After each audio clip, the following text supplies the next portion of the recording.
విమోచన కలుగుతుంది.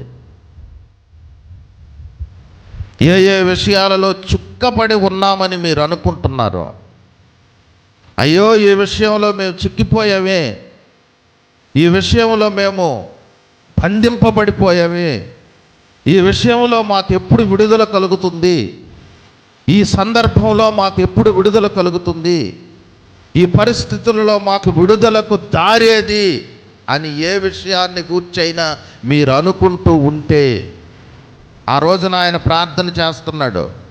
ఆ ప్రార్థనలో ఆయన జ్ఞాపకం చేసుకుంటూ మనస్సులో స్తుతిస్తున్న మాట ఏంటంటే, నీ మహిమ వలన మాకు విమోచన కలిగింది, నీ మహిమ వలన మాకు విడుదల కలిగింది, నీ మహిమ వలన మేము ఆ బానిసత్వపు ముసుగులో నుండి విడుదల పొందాము, నీ మహిమ వలన మా జీవితాలు వెట్టి చాకిరీ నుండి విడుదల పొందాయి, నీ మహిమ వలన నీ ప్రజలు స్వతంత్రమైన జీవితాన్ని, స్వతంత్రమైన ఆరాధనను, స్వతంత్రమైనటువంటి వ్యక్తిగత జీవితాలను, ఆధ్యాత్మిక జీవితాలను జీవించగలుగుతున్నారు.